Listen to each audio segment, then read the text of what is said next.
What up? Hola. 안녕하세요. It's me, Samuel, and I'm with Rob in Front Row Live.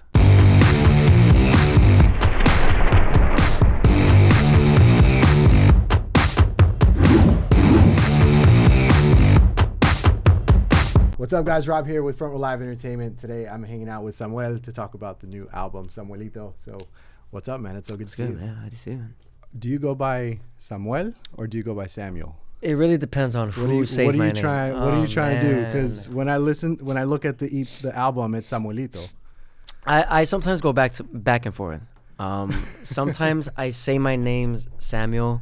Okay. But when someone calls me Samuel, it just feels different. Yeah. But so you haven't set one yet for artistry wise. I kind of kept it open.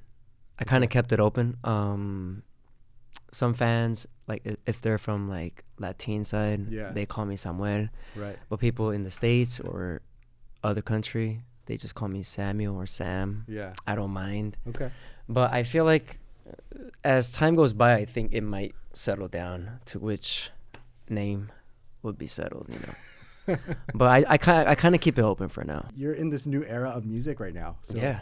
I'm kind of curious to know how this new era was created. How did you come about with this, like, K-pop meets Latin meets reggaeton on your music and sound? Before, I used to think I wanted to do songs in Spanish as well. And I love doing new types of music as well too, but it just came out of nowhere. Like one day, I was just at home, just listening to a bunch of music, and then I just went into a little playlist that had a whole bunch of reggaeton music, and I was like, man, if I do these type of music, what would it sound like now? And I was discovering new sounds, and while I was making music too, I just found a pretty good tone of what sounded good in my voice color.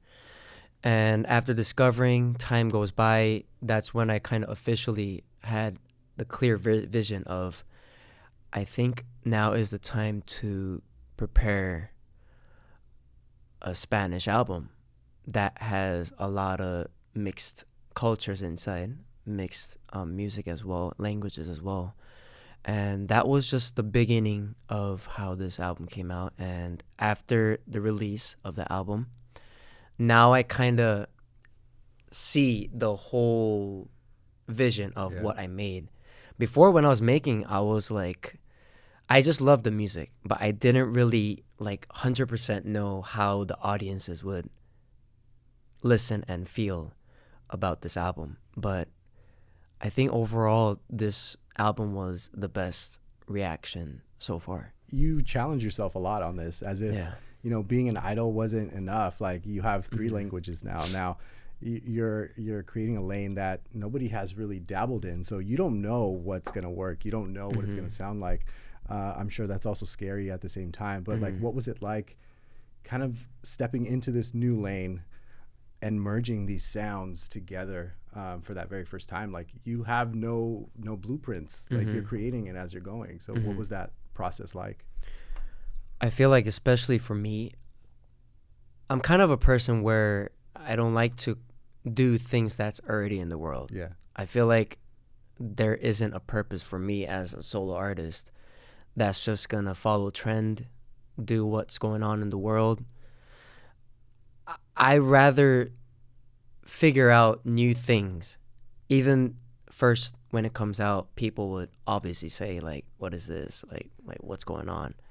But I feel like not just music in general. I feel like anything that's going on in the world, like new things that pops out of nowhere, I feel like that's just the steps that goes through.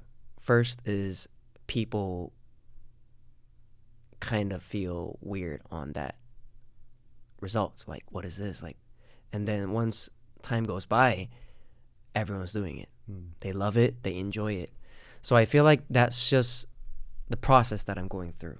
Even doing this new lane for me as well is just a challenging part. Of course, it's scary, but in my brain, it's just like, who's gonna do it? Like somebody's got to do it in order to, you know, let the world figure out and discover this new thing. Yeah. And it's just exciting at the same time, but you know, it just feels like it's my thing, my job that I got to do to let You're the the world, chosen yeah, one. like I'm the chosen one. I got to do it. So it's pretty fun and experimental at the same time. It's great timing too, because I feel like right now K-pop in Latin America is exploding. Yeah. You know, there's more of an audience out there. There's more of a need and want for this kind of music as well. But then now you're not just bringing that kind of music. You're bringing something that feels like home, or something that feels nostalgic. When it comes down to creating these songs, like obviously you've had experience writing with other talent and just working in music in general. So how different was that process of approaching this music? Because I'm sure, you know, now you have 3 languages that you're thinking about. So I'm sure that writing process must have been kind of crazy, of like trying to figure out which language you're going to write in before you kind of translate it to all the others, right?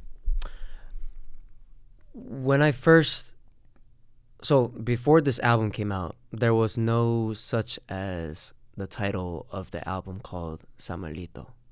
I made SAMUELiTO as the album name after the songs came out. And it just felt like the whole tracks, it fits with SAMUELiTO, because like you said, it kind of brings back my heritage and the roots. And it just felt like it was the perfect time for me to kind of step in to this new style. And like even making the music and the production and the whole lyrics as well, like mixing 3 languages in one song, I felt like it's very fresh. Like I don't know if someone else did it before, but to me it just felt, it felt good at the same time. Like it didn't feel very like weird, like listening to like, oh my god, there's 3 languages, it's too much. It just felt like a good rhythm, like a good flow. And even making the music too, like the whole base of the music foundation is reggaeton, but I kind of kept the vocals a little bit of pop inside, because I felt like if I just do 100% Latin reggaeton music, it wouldn't feel different. It just felt like, oh, he's just singing reggaeton and Spanish music. But I kind of kept the song's structure in a K-pop style as well, dynamics. I felt like that would totally feel different, especially when I perform on stage. So those little details, I felt like it was just a good structure and a set of the style that I wanted to kind of bring out. Yeah. And I'm just glad that people now recognize these songs, and I love the feedbacks where they're not saying, oh, he's just doing Spanish music because, you know, he has that blood. I love the responses that they're saying that now it feels like it's the true him. Now it doesn't feel fake. It feels like he's doing what he has to do. It feels right on him. It looks good on him. It sounds good on him. So now those feedbacks, it kind of makes me think again, like, oh, so this is the tone that I have to do. And until this day, it was just a whole learning and discovering moment. Like before, I used to do hip hop, R&B. I still love it, but I felt like as an artist, for me to show my true identity and have to pop out no matter what, I think this was the perfect tone to bring in this timing. So I'm just glad. Yeah, you're no longer a character. You're yourself. Yeah. Like, because, you know, reggaeton, the music, the sounds, the style, the beats, they're so different from the pop beats. Yeah. Did you find yourself trying to not necessarily relearn how to sing, but like just kind of learn to use your voice in different patterns, in different ways, in different cadences, in order for it to kind of mesh naturally? Definitely, I do sound different when I sing. I mean, I think this is, of course, obviously, when I sing in English and when I sing in Spanish, Right. even in Korean too. I feel like the voice tone itself, it changes so much. I loved my voice tone when I sing in this album. Mm-hmm. I don't know. It just sounded good. But overall, I think I just had fun, and I really didn't focus on, and I really didn't really like think too much of making this whole album. I just went with the flow. Yeah. Like, the beat's good. Now let's figure out the good lyrics and find the voice tone. And it just came out naturally, like the way I wanted to express the lyrics as well. And I think even I made the music as well. I just love my own music. Yeah. So in this scenario, did you have to do the beats first, the sounds first, before you got to the songwriting? Was that crucial? Did it matter at all? I'm an independent artist. I do have a lot of good relationship with other producers, songwriters as well. But I kind of pushed myself more into working by myself first. And I kind of, challenged myself what my limits are. It is my first time producing reggaeton type beats. But I think the biggest thing that helped was while I was growing up, listening to a lot of Latin culture music, Spanish music, reggaeton music. I think those sounds were just recognizable when I was making the music in the process. It's just that my ears knew what sounded good, like the drums, the snares, what mixes good. It just, I don't know, I think the ears are just blessing. This is what I have to thank God and my mom and my dad for giving me these ears, because I feel like music, there is no answer, but I feel like the feeling is first. I don't really care if you have like a famous producer or like you have like those expensive piano like or plugins. I don't really focus on that more. I rather focus on what sounds good and what feels good. And then we could kind of figure out little details. Yeah. But that was just the main focus on this project. It like the balance, the rhythm, the heat, the soul. I think those 4 words kind of brings out the reggaeton type energy. So yeah, that was just the main focus. What song would you say that really started that writing process for this album?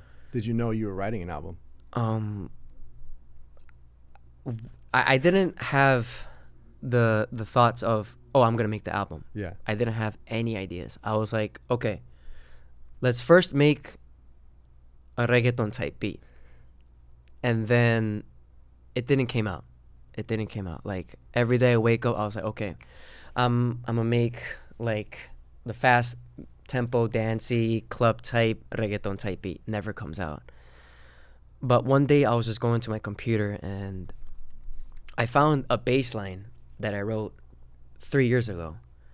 It was a whole different tempo style bass. And I was like, let me tweak this, because I like the bass line. Let me tweak this into a reggaeton. So I just add that kick and a snare. And that's when I knew, I'm going to use this beat. And that track was the Ziggy Ziggy Ziggy. That was the first track that I made. And after that, I discovered different types of reggaeton, music styles. But yeah, I never had the idea in my mind that, I'm going to make this album. I'm going to have 3 songs. I'm going to make this song, this kind of style. I didn't have any ideas. Yeah. I just came out in the brain, like in my mind. What was it like recording in Spanish for the very first time? Oh, it was fun. Like listening to my own voice, like singing in Spanish, like it was fun. It was really fun. Definitely one thing I knew that was difficult was, especially with fast songs, it's pretty tough. Like the way you have to roll your like the R's and the tongue movement, like it's pretty intense. But good thing I had a good side person that kind of lead it and gave the good directions of, yo, if you're singing like this, it's gonna sound more natural. If you're singing like this, it's gonna sound more cool. So those little details kind of helped. But overall, it was just fun. Like me singing in Spanish now, finally, it was just a great moment. Yeah. Yeah. I always find it interesting when there's multiple languages in one song, and just the switch up. The switch up doesn't sound like it's a completely different experience. Like it still feels like it flows. Was that a process for you to kind of make it work to the point where, like, whether you sang in Spanish and then switched to English or Korean, like it still was kind of natural throughout?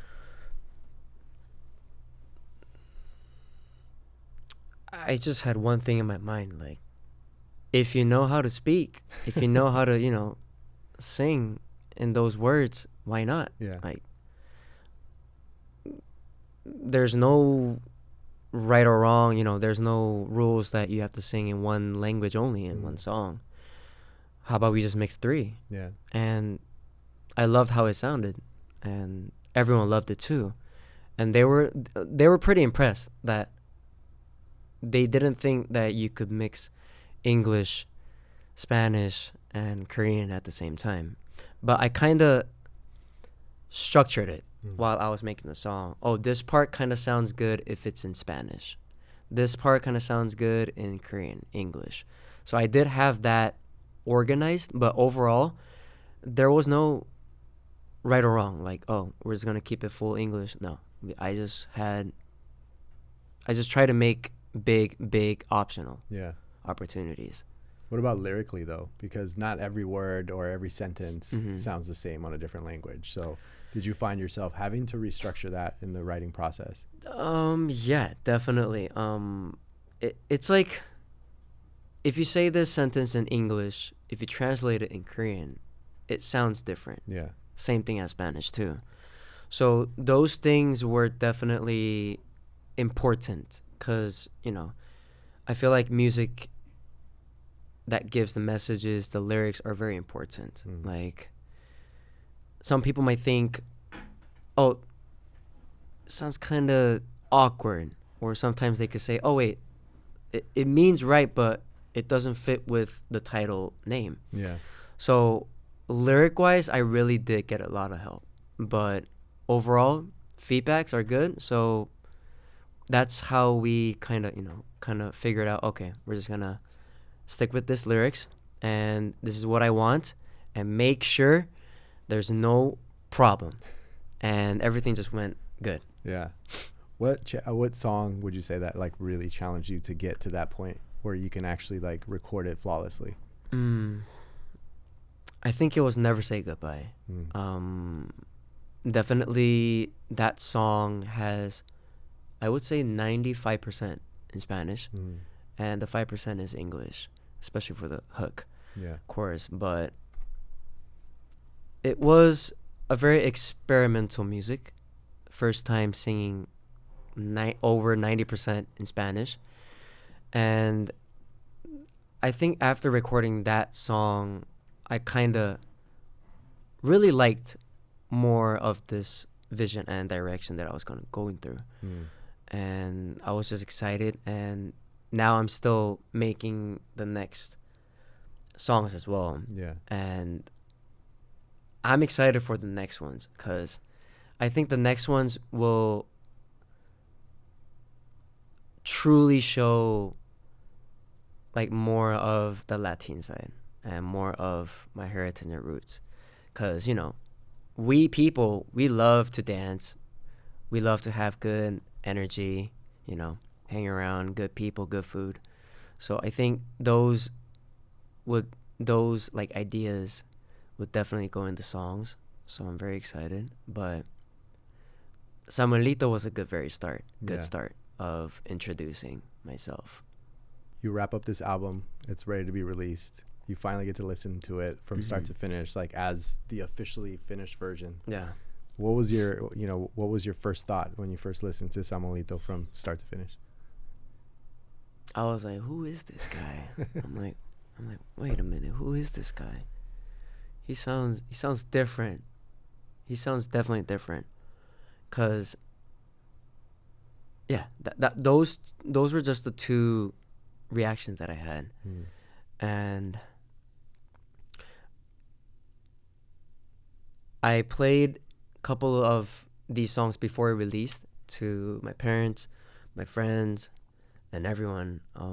They just said that, like, oh, it actually sounds good, like, cause in Korea, like, reggaeton itself is not very, like, 100% open yet. But if you go to like bars or outside, like especially places that play music, they play a lot of reggaeton. Yeah. But generally, it's still pop, hip hop, R&B, and K-pop.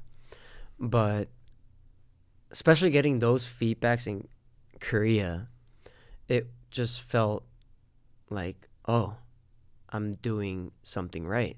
Like, it's a good feedback that I'm doing. And after the release, listening to the whole song, those were just the two reactions of my side. Like, man, who is this guy? He sounds different than before. He's not the Samuel that I know. But because now he's Samuel. Because now he's Samuel. Yeah. Oh, that was a good one. That was a good one. Yeah. But yeah, I think it's just even the way I say my name too. I think that's just how I changed. Before it was Samuel, now if I'm Samuel, it feels different. Yeah. So I think those little things changed as well as me as an artist and as a character too. Does it make you think back to your childhood just because that was probably your nickname, you know? Definitely. Like even SAMUELiTo is, it kind of makes me remind me way back. When I was first born, where I grew up, what I've seen, what I've experienced, what I've eat while I was growing up. Like, it kind of made me be humble more. Like, it was kind of like a reminder of always stay humble, remember where you came from, and always be thankful. And always share love. And never forget where your first experience of love was from, which is from my parents. So right now I am editing the music video for Never Say Goodbye. But after this music video releases, I think Never Say Goodbye will be a really huge, strong impact. Because because to be honest, Never Say Goodbye was the title track of in my head. Wow. But since I am a performing artist, I have to show dance and singing at the same time.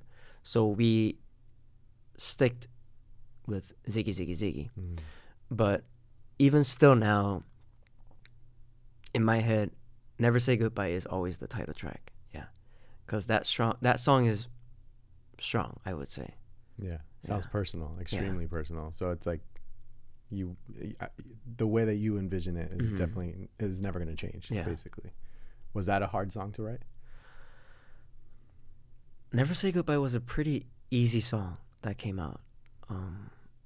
It's just the lyric-wise was, I had a straightforward lyric message and style I wanted to be.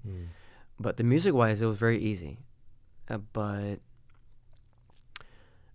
it's just that if I had another chance to go back and pick the title track, I would still go with Never Say Goodbye.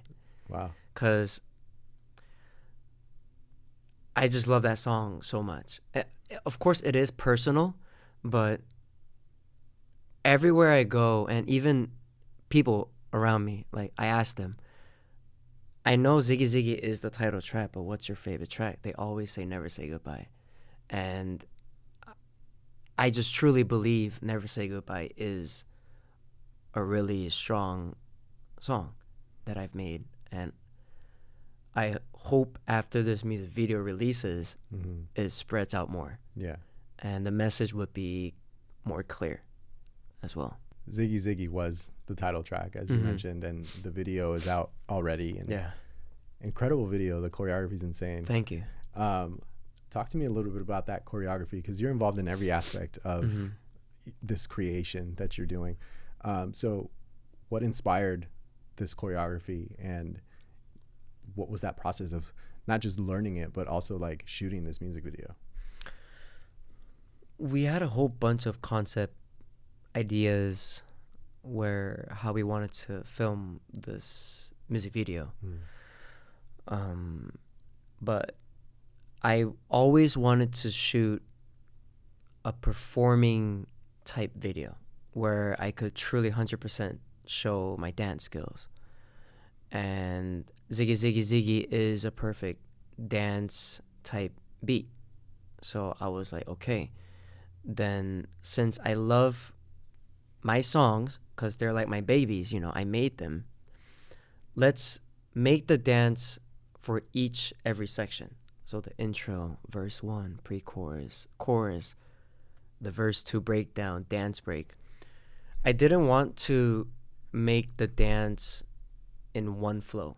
I wanted to make and choreograph the dance for each section of the songs. So that's why if you see the video, it's cut by cut. That's how we made the dance. So for this section, let's just make it like this. This section like this. And I loved how I had the idea and the director's idea where we edited the video simply, not like too much edits, like cuts. Just very simple, but strong movements. And thankfully, we had a short period of time. I think it was like a week and a half. But the dancers, they had their own individual schedules. Yeah. So we only did 3 times dance practice rehearsal, but we were choreographing the dance at the same time while rehearsing. And I shot the video at the 4th time, and I went to Korea the next day. So it's just like, I don't even know how we filmed that, but let's see the edits and let's see the clips. And if we have to re-video this shot, I don't know what I have to do, but after seeing the shots, I was like amazed, like, oh shoot, this is what we filmed. Because everyone was like hyped up. Everyone was like, yo, we got to finish this right away. Yo, we're not going to make a mistake. We're going to go straight to it. We have a time limit. He's got to go to Korea tomorrow, so let's not make any mistakes. But the results just came out the way I wanted. Yeah. And I'm just happy. It just sounds like you like to add pressure on everything that you're doing. You know, like, you know, why not? Like, I don't like to do easy stuff, you know. Going through hard stuffs, you make yourself develop, and you get to learn, and you get to know your limits. And I always love the challenge, no matter what. Not just work, and just personally, I just like to challenge a lot of stuff. So this new era, obviously you mentioned there's new music that you've already been working on, but what does this new era mean to you? Now that you see, it's not just the thought, like the vision's out there, like people are listening to it, they're gravitating towards it. So what does this mean to you now that, you know, it's living? It is definitely a new chapter of my new side and new visions as well. But I feel like I have a big responsibility that's coming up, which is opening a new lane where K-pop became global, and a lot of music genres are becoming global too. Like even Amapiano, like Afro too, it's going global now, and even Latin pop is becoming global now, and reggaeton, I feel like it's very global. So I want to let, especially not just Korea, but more people to get recognized, and I feel like being that person and trying to figure out what would be the best way and keep on brainstorming what would be the right way, what would be the wrong way, what I gotta be careful. It's like, I feel like a creator is always the hardest job. It's like you have to go out of space, you got to figure out what's out there, you got to discover, and you got to bring the sources. And you got to let people believe it. Yeah. Like, you got to bring it in order to let people, believe. You're not just going to come back, oh, I saw this out of space. Nobody's going to believe. So I feel like I have to bring this music in life, but bring the best performances. Because, I feel like a performing artist, the best place to shine is up in stage. So I want to bring that energy. Definitely want to go out tours. Just always want to be busy, like always showing people my passion. But I feel like for this Samuelito, this start is definitely a new lane opening, switch up. And if this goes the best scenario way, I think, to be honest, this is just God's timing, Yeah. Like, I cannot always pray, like, God, I want to be successful. Please open it up.